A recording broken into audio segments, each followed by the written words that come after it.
वृंदावन में एक भक्त गैया चराता था, एक आश्रम की गैयाओं की सेवा करता था। इतना सीधा था कि पूरे आश्रम के बालक, आश्रम के गुरुजी सब उसको बोलते थे भोंदू। उसका नियम था, वो शाम को जैसे आप लोग बैठे ऐसे बैठ करके अपने गुरुजी के प्रवचन सुनता था। कथा सुनने से ठाकुर जी से प्रेम कैसा होता है ये हम बता रहे हैं। तो एक बार गुरुजी वर्णन कर रहे थे कथा में कि भगवान श्री कृष्ण भांडीर वन, यमुना जी के पल्ली पार भांडीर वन में गैया चरा रहे थे। और भांडीर वन में गैया चराते हुए श्री कृष्ण का स्वरूप कैसा है? बोले मोर मुकुट धारण किया है, बैजंती माला पहनी है, वेणु का रव कर रहे हैं, मधुर बांकी अदा से चल रहे हैं, पीली धोती पहनी है, सुंदर नीला पटका पहना है, ठाकुर जी में से कस्तूरी की सुगंधी आ रही है। और ठाकुर जी गैयाओं आगे गाय, पाछे गाय, इत गाय, उत गाय, चारों तरफ गैयाओं के बीच में ठाकुर जी हाँकते भय गैयान को चल रहे हैं। अब सामने बैठा भोंदू सुन रहा था। भोंदू बोला गैया चराने तो मैं भी जाता हूं, और 2-3 बार तो मैं भी भांडीर बन गया हूं, मुझे तो श्री कृष्ण नहीं मिले। उसके चित्त में यह बात नहीं आई कि ये द्वापर युग की बात बता रहे हैं। उसको ये लग रहा है कथा सुनते सुनते कि गुरुजी कह रहे हैं, इसका मतलब अभी भी कृष्ण गैया चरा रहे होंगे। यहां इतने लोग बैठे, हमें बिल्कुल सत्य बताना। हम जब कथा सुनाते हैं, ठाकुर जी की कोई लीला बताते हैं, तो आपके चित्त में यह बात आती ही नहीं है कि अभी ऐसी लीला हो रही होगी। आपके चित्त में आता है किसी काल में भगवान करते रहे होंगे। क्यों? हम चतुर बहुत हैं, हमको लगता है अभी थोड़ी होती होगी लीला। पर भोंदू के मन में आया, ये गुरुजी कह रहे हैं भांडीर वन में ठाकुर जी गैया चराते हैं, इसका मतलब भांडीर वन तो मैं भी जाता हूं, मुझे तो नहीं मिलते ठाकुर जी। फिर स्वयं कोई टोक करके बोला, अरे भोंदू तू भोरो है, तेने खोजो ही ना होगो, तू भांडीर वन जावे, गैयान को चरतो भयो छोड़ के स्वयं पेड़ के नीचे जाके सो जाए, कहां तो मिलेंगे ठाकुर जी। अब की बार जाऊंगा ढूंढूंगा ठाकुर जी कहां हैं। इतना भोला। अगले दिन गैया चराने के लिए गया तो भांडीर वन में, अब वो तो ढूंढने लगा। गुरुजी से प्रवचन में सुना था कदम्ब वृक्ष के नीचे ठाकुर जी मिलते हैं, तो कदम्ब के वृक्ष ढूंढने लगा, कहां है कदम्ब वृक्ष। गुरुजी ने कहा था जहां छांव होती है ठाकुर जी वहां बैठते हैं, तो छांव में जाके ढूंढने लगा। गुरुजी ने कहा था ठाकुर जी यमुना जी के तट पर मिलते हैं, तो यमुना पुलिन पर घूमने लगा। 1 दिन 2 दिन 3 दिन 4 दिन, अब तो रोज भोंदू ढूंढे, पूरा भांडीर वन ढूंढ लिया। 4 दिन बाद श्री राधा रमन लाल जी से रुका नहीं गया, बोले कि ये भोंदू रोज ढूंढता है मुझको, इसको लगता है मैं गैया चराने आता हूं, आज इसकी मनोकामना पूरी कर ही देता हूं। और आज भोंदू जैसे ही भांडीर वन में गया गैया चराने के लिए, तभी क्या दिखता है? असंख्य गायों का झुंड सामने से आ रहा है, विशाल सींग सब गैयाओं के, ये महाराज विशाल गैया। और जैसे ही वो गैया इतर हुई, इतर होते ही उसने क्या देखा? श्याम वर्ण त्रिभंग लली पीतांबरी पहने हुए श्री बालकृष्ण चलते हुए उसकी ओर आ रहे। मोती की लड़ धारण करी है, घुंघराले केश हैं, एक मोर पिछ ऊपर पहना हुआ है, कानों में मकराकृत कुंडल हैं, गले में सुंदर वैजंती माला है, ऊंची धोती पहनी है, पांवों में मोटे मोटे कड़ूला पहने हैं, हाथों में कंगन पहने हैं, बाजूबंद पहने हैं, कटाक्ष कटीले नेत्र हैं, मधुर मुस्कान है। श्याम वर्ण के ठाकुर जी चलते हुए गैया चराते हुए आ रहे हैं। ऐसे बढ़िया सुंदर एक डंडा अपने कंधा पे लगा के और दोनों हाथ ऐसे उस पर पधरा करके ठाकुर जी चलते हुए गैयान के पीछे पीछे आ रहे हैं। भोंदू ने जैसे ये स्वरूप देखा, वहीं से दंडवत होने लगा, जय हो जय हो जय हो, आज दिख गए श्याम सुंदर। ठाकुर जी उसके पास आके खड़े हो गए, अरे लाला। अब वो तो उसके तो हाथ पांव कांपने लगे ठाकुर जी को देख के। ठाकुर जी बोले, अरे यहां कहा कर रहा है? अब तो वो तो बोल ही नहीं पा रहा, उसका तो मुंह कांप रहा है। ठाकुर जी बोले, घबराए मत, तो मारवे थोड़ी आया हूं मैं। अच्छा ये बता तेरा नाम कहा है? तो भोंदू ने उत्तर दिया, मेरो नाम भोंदू है। अब तो भोंदू नाम सुनते ही ठाकुर जी बोले, कहा नाम बताया तेने? बोले मेरो नाम भोंदू है। ठाकुर जी तो बैठ गए, जोर जोर से हंसन लगे, कभी इधर गिरे कभी उधर गिरे, लोटपोट है करके। ठाकुर जी फिर पूछे, तेरा नाम कहा है? बोले मेरो नाम भोंदू है। अब तो ठाकुर जी इतने खुश हुए, उसको ऐसे गले में उसके गलवैयां डाल करके अपने हृदय से लगा, वो तेरा नाम बड़ा सुंदर, सुन तू मेरो मित्र बन जा, आज तो मैं तेरा मित्र हूं। भोंदू के नेत्रों में आंसू आ गए, बोले मैं आपके लायक ना हूं ठाकुर जी। बोले ऐसे क्या बोले? देख तू भी गैया चरावे, मैं भी गैया चराऊं, तू गैया को दूध काढ़े, मैं गैया को दूध पीऊं, तू गैया को दूध काढ़ के मक्खन बनावे, मैं मक्खन खाऊं, तू भी भांडीर बनावे, मैं भी भांडीर बनावे, मैं भी भांडीर बनाऊं, हम दोनों एक से। और सुन, तू भी भोंदू और मैं भी भोंदू, हम दोनों मित्र हैं, सब तो समान है। भोंदू बोलो आप भोंदू कैसे? बोले मैं हूं भोंदू, दुनिया के भगत आमे 100 रुपया चढ़ा करके 1 करोड़ मांग के जाए मैं दे दूं। मैं हूं भोंदू, सीधा हूं, सबन पर कृपा कर दूं, तेरे जैसो सीधा हूं।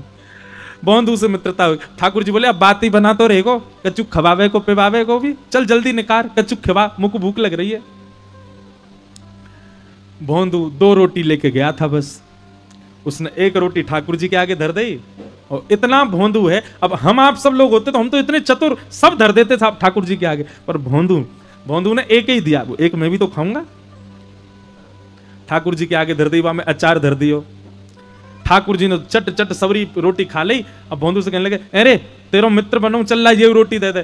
तो भोंदू बोलो आधी ले लो, आधी मैं खाऊंगा, मुझको भूख लग रही है। ठाकुर जी बोले तू बहुत सीधा भैया भोंदू, ले आधी तू खा, आधी मैं खाऊं। भोंदू बोलो अब मुझको पता चल गई तुम्हारी खुराक बहुत ज्यादा है, कल से मैं 2 रोटी तुम्हारे काज अलग से ले आऊं। ठाकुर जी बोले दारी के 2 रोटी में मन ना लगे, 4 लियो मुझको।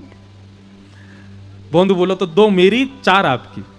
ठाकुर जी बोले हाँ ऐसे ही करियो। ठाकुर जी अपनी गैया लेके चले गए, भोंदू अपनी। अब भोंदू इतना सीधा, उसने आश्रम में जाके किसी को नहीं बताया। उसको लगा ये सब भगवान से मिलते हैं, मैं ही अभागा हूं, मुझे इतने दिन बाद ठाकुर जी मिले। शाम को जाकर के हाथ पांव धो के गैया सब गौशाला में बांध दी, सानी कर दी, दूध निकाल के शाम को सत्संग में जाके बैठ गया, पूरी कथा सुनी, रात में सो गया। बहुत प्रसन्न है भोंदू, ठाकुर जी मेरे संग खेलने आए थे। दूसरे दिन भोंदू गया रसोई घर में, जाके रसोईया से कहने लगा भैया आज 6 रोटी दे दो। बोलो ए भोंदू तू तो 2 ही रोटी पाता है, 6 रोटी क्यों चाहिए? भोंदू बोलो वो नंद नंदन ठाकुर जी आए थे कल गैया चराते हुए, भूखे रह गए, बड़ो पेट है उनको, यूं कह रहे 4 रोटी लियो, मेरे 4 उनकी 2 मेरी। रसोईया बोले हे भोंदू कुछ भी बोल लो है, नंद नंदन ठाकुर जी आए, एक काम कर गुरु जी से बुलवा दे, गुरु जी बोल देंगे तो दे देंगे हम तो को। भोंदू गया गुरु जी के पास, गुरु जी एक निवेदन करना। गुरु जी बोले हाँ भोंदू बोल। मैं गैया चरावे जा रहे हो तो मैंने रसोईया से कही 6 रोटी दे दे, वो मना कर रहा है, आप कह दो। रसोईया ने कही जय जय ये 2 ही रोटी खावे, आज 6 का ही क्यों मांग रहे हो? बोले अरे भोंदू तू 6 क्यों मांग रहे हो? बोले नंद नंदन यशोदा नंदन ब्रज उर चंदन जिनकी आप कथा सुनाते हो श्री कृष्ण, कल वो आए थे गैया लेके, मेरी सबरी रोटी ने खा गए, या हमारे वो भूखे रह जाएं, उनके काजे रोटी ले जा रहा हूं, आप आज्ञा दे दो। गुरुजी बोले ए भोंदू इधर आ। कौन आते हैं? बोले गुरुजी आप जिनकी चर्चा सुनाते हो ना, भांडीर वन में गैया चराने आते हैं, पीली पीतांबरी पहनते हैं, टेढ़ा मुकुट पहनते हैं, कानों में मकराकृत कुंडल पहनते हैं, वैजंती माला पहनते हैं, सांवरे सलोने वंशी बजाते हैं, कटाक्ष नेत्र हैं, मधुर मुस्कान है, वही नंद नंदन श्री कृष्ण कल गैया चरावे भांडीर वन में मुझको मिले, मेरी रोटी खा गए, या हमारे मैं आज ज्यादा ले जा रहा हूं। गुरुजी समझ गए, बोले भोंदू झूठ नहीं बोलता। भोंदू सच में वो आए थे? हाँ गुरुजी। अच्छा जब वो आए थे तो उनकी सुगंधी कैसी थी? बोले गुरुजी ऐसा लग रहा हो मानो जैसे कोई ने केसर चंदन घिसके और वो धर दिया हो कटोरी में, वाकई जैसी सुगंधी आवे वैसी सुगंधी। भागवत जी में वर्णन है ठाकुर जी में से चंदन की सी सुगंधी आती है। गुरुजी के नेत्र सजल हो गए, बोले और बताना। बोले घुंघराले केश हैं और घुंघराले केशन की बेणी बनी भई है, और वह बेणी में ऐसी मोर पिछ ठाकुर जी पहन के आमे। गुरुजी बोले और बताना भोंदू। बोले ठाकुर जी जब जोर से ठहाको मार के हंसे ना, उनके दंतावली देख करके, उनकी मधुर मुस्कान देख करके तो ऐसा लगे कोटि कोटि चंद्रमा उन पे वार दो, इतने सुंदर लगे।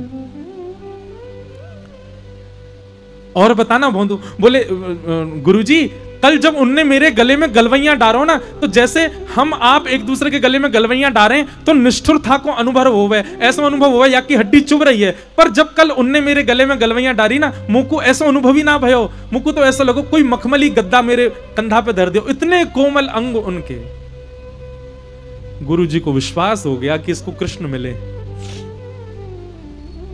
हाथ पकड़े, भोंदू मेरो एक काम करेगो? बोले हाँ बताओ ना गुरु जी। वो आज भी आएंगे? बोले हाँ आएंगे। तू उनको लेके आश्रम आ जाएगा? भोंदू के मन में आया गुरुजी इतने शिष्य आपके, आप मुझसे ही क्यों कह रहे हो कि इतने योग्य बालक, सब पढ़ना लिखना जानते हैं, सब संस्कृत, मैं तो ग्वारिया हूं, मुझे तो गैया चराते मिल गए कल गलती से, आप सबको तो वो रोज ही मिलते होंगे ना, आप किसी भी बालक को कह के बोल मैं कैसे लाऊं? गुरुजी ने हृदय से लगा लिया, बहुत भोला है भोंदू तू, हाँ सबको मिलते हैं, लेकिन हम चाहते हैं कि तू ही लेके आ उनको। भोंदू तो इतना खुश हो गया कि गुरुजी ने मुझको पहली बार कोई कार्य दिया है। निकल पड़ा, आज बड़े उत्साह में गया भांडीरवन। भांडीरवन जैसे ही पहुंचा तो विलंब से पहुंचा, ठाकुर जी पहले ही पहुंच गए थे। ठाकुर जी बैठे थे, आया, जय जय क्षमा कर दियो, आज विलंब है। बोले नहीं, हम तो ते नाराज है, तू विलंब ते क्यों आयो? भोंदू बोलो, आज गुरुजी ने रोक लियो, फिर रसोईया ते मेरी ने झड़प है गई, रोटी ना दे रहो आपके काजे। तुरंत उसने पोटली खोली, ठाकुर जी की 4 रोटी उठा के दे, अभी भी 6 नहीं दी है ठाकुर जी को, 4 ही रखी है सामने। जे आपकी 4 रोटी, जे आपको अचार, और जे मेरो है या मत खा जाइयो, कल भूखो रह गयो मैं आपकी वजह से। ठाकुर जी रोटी पान लगे, भोंदू ऐसे घुटने दबा रहा ठाकुर जी के। ठाकुर जी के, जय जय, एक मेरी बात मानोगे? बोला हाँ। इतने वर्ष है गए मुझको गैया चराते भय, मेरे गुरुदेव ने पहली बार मोसो एक जिज्ञासा करी है। ठाकुर जी बोले, का जिज्ञासा? आप मेरे संग आश्रम चलो गुरु जी के पास। ठाकुर जी रोटी पाते जा रहे हैं, ए भोंदू देख, तू हमारो मित्र है, हम तेरे मित्र हैं, जे गुरु जी बीच में मत लावे। बस मैं तोते मिलूंगा, तू मोते मिलेगा, और कोई से ना मिलूंगा मैं, सबंत मना कर दे, तू मेरो सखा है, बस मैं तोते मिलूंगा और कोई तो ना मिलूंगा। भोंदू बोलो, पहली बार गुरुजी ने कोई काम दिया, ऐसा तो मत करो। अरे मैं तो आपको जानतो ही ना हो, मैं तो आपको पहचानतो ही ना हो, मैं तो कितने वर्षन तो यहाँ पे गैया चरावे आ रहा हूं, मुझको पता ही नहीं कि आप भी आओ। गुरुजी ने ही तो बताई, गुरुजी ने ही तो परिचय करायो, गुरुजी की कृपा से ही तो मैं आपसे मिलो। अगर गुरुजी नहीं होते तो मैं आपसे कैसे मिलता? उन गुरुजी की इतनी बात तो मान लो, आप चल दो। ठाकुर जी बोले, देख भोंदू, हमारी अंतिम बार बात सुन ले, तू बस हमारो सखा, और कोई से हम बात नहीं करेंगे। भोंदू बोलो, तो नहीं जाओगे आप गुरुजी के पास? ठाकुर जी बोले, नहीं जाएंगे।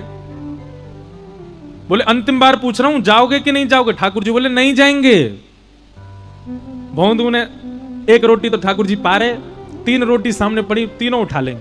बोले, जो गुरु जी की है नो मत खाओ, और सुनो, जो आधी रोटी अभी बची याकूब दे दो, ये भी गुरु जी की रसोई में बनी है, याकूब मत खाओ। ठाकुर जी के हाथ से आधी रोटी छीन ली भोंदू ने। अरे गुरु जी की कृपा से मिले हो, मैं एक ही बार तो आपसे कह रहा हूं कि गुरु जी से मिलवे चलो, मना कर रहे हो, ज्यादा ही भगवान बन रहे हो अपने मन में। ठाकुर जी बोले, रोटी तो पूरी पान दे, ना मिलेगी रोटी, रोटी भी गुरु जी के घर की है, और रोटी खावे को इतना ही मन है तो पहले मुझको वचन दो कि गुरु जी के पास चलोगे तो रोटी मिलेगी, नहीं तो नहीं मिलेगी। ठाकुर जी बोले, ले जा अपनी रोटी ने, लेकिन तेरे गुरु के पास ना जाऊंगा मैं। भोंदू ने तुरंत पोटली बांधी, और पोटली बांध करके और उठ गयो, अपनी गैयान को इकट्ठो करने लगो। ठाकुर जी बोले, क्या कर रहे हो? बोले, क्या कर रहा हूं? गैया ने लेके जा रहा हूं कहीं और सुनो, मैं क्यों जाऊं, तुम जाओ यहां से, अपनी गैया ने लेके कहीं और चरावे जाओ, जे भांडीर बने, जे भी मेरे गुरुजी ने बतायो, यहां आप अपनी गैया लेके नहीं आओगे, कहीं और गैया चराओ। ठाकुर जी बोले, देख ऐसे गुस्सा मत करे, हम तेरे सखा हैं। भोंदू बोलो, मैंने तो आपसे कही ना कि मेरे सखा बनो, खुद ही आए आकर के मेरे गले में गलवैया डाल के भोंदू नाम सुन के हंसन लगे।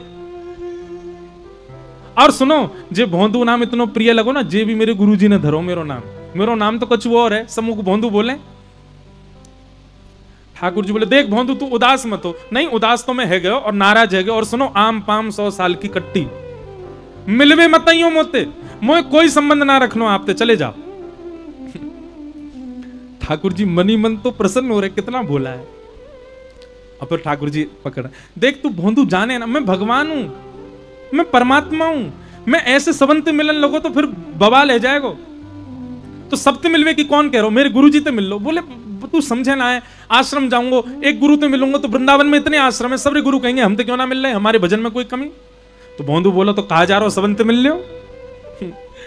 ठाकुर जी बोले, तू समझेगा ना बात है। भोंदू बोलो, मैं ना समझ रहा हूं, अंतिम बार पूछ रहा हूं, चलोगे कि नहीं? ठाकुर जी बोले, मैं ना जा सकूं। भोंदू बोलो, ठीक है, तो अब कल से मैं आपको नहीं दिखूंगा। और भोंदू अपनी गैया लेके जान लगा। वो वास्तव में नाराज हो गया ठाकुर जी से। ठाकुर जी ने कही, भोंदू, अरे भोंदू रुक जा। भोंदू ने पीछे पलट के भी नहीं देखा। चलते चलते चलते चलते जब भोंदू इतना दूर चला गया कि दिखना बस बंद होने ही वाला था, ठाकुर जी से रुका नहीं गया। अरे ठाकुर जी का कोई त्रिलोक थोड़ी छिन रहा था, ठाकुर जी का कोई वैकुंठ लोक थोड़ी छिना जा रहा था, भोंदू ही तो जा रहा, जाने देते। लेकिन ठाकुर जी को इतना प्रेम हो गया, भोंदू से दौड़ करके गए और भोंदू के कंधे पे जाकर के लद गए, और लद करके बोले, अब ले चल अपने गुरु जी के पास, चल तेरे गुरु जी तो ही मिल के आऊंगा आज मैं। और भोंदू ऐसे पीछे अपने कंधा पे लटका करके, पीछे से तो हाथ ऐसे कर रखे हैं ठाकुर जी ने, और यहां से दोनों ऐसे पैर पकड़ करके भोंदू अपने कंधा पे लेकर के ठाकुर जी को गया। संध्या का समय, गुरुजी द्वार पर ही बैठे थे, तभी देखा कि आश्रम की गैया आ रही हैं। गुरुजी तो व्याकुल हो गए, अब दिखेंगे, अब दिखेंगे, अब दिखेंगे। और जैसे ही उन गायों का झुंड थोड़ा सा इतर हुआ, तभी वो दृश्य देखा, वो छवि देखी, भोला भाला सा भोंदू और अपने कंधे पर जगत नियंता जगदाधार श्याम सुंदर को पिद्दी पर लेकर के आ रहा है। देखते ही गुरुदेव मूर्छित होकर के गिर पड़े, मूर्छा आ गई उनको। जैसे ही गुरुदेव को मूर्छित होते हुए देखा, भोंदू ने ठाकुर जी तो छोड़ दिए, दौड़ के गए गुरु जी को संभालन लगो, जल आदि डालो। तो गुरुजी होश में आए, जैसे नेत्र खुले तो क्या देखता है कि भोंदू की गोद में गुरुजी और सामने श्याम सुंदर खड़े। दर्शन करके रोना बंद ही नहीं हुआ, ठाकुर जी को प्रणाम किया, और ठाकुर जी को प्रणाम करने के बाद भोंदू के चरणों से लिपट गए गुरुदेव। भोंदू कहने लगा, गुरुजी क्या कर रहे हैं आप? अरे जे मत करो, अरे गुरुजी मैं याके योग्य ना हूं। गुरुजी कहने लगे, भोंदू अपना घर त्याग दिया, अपना परिवार त्याग दिया, सन्यास मार्ग अपना लिया, वृंदावन आकर के बस गए, वेदों का अध्ययन किया, शास्त्रों का अध्ययन किया, अनुष्ठान किए, पुराणों का अध्ययन किया, विद्वान बने, लेकिन कभी ठाकुर जी को नहीं देख पाए। और तू अंगूठा छाप, बिल्कुल पढ़ा लिखा नहीं, इतना भोला, इतना सीधा कि चंद्रमा को सूर्य बता दें तो तू मान लेता है। तेरे सीधेपन से आज जगत नियंता जगदाधार तेरी कंधे पे बैठ करके आ गए। धन्य है भोंदू। ठाकुर जी ने गुरुदेव को दर्शन दिया और भोंदू को अपने संग लीला में लेकर के भगवान वहां से अंतर्ध्यान हो गए, भोंदू अदृश्य हो गया। ठाकुर जी उसको लेके चले गए अपने संगे। भैया चतुर बन के आप संसार के प्रिय बन सकते हो, पर भोले बन के, सीधे बन के, सहज बन के, सरल बन के आप ठाकुर जी के प्रिय बन जाओ। इसलिए सहज रहो, सरल रहो।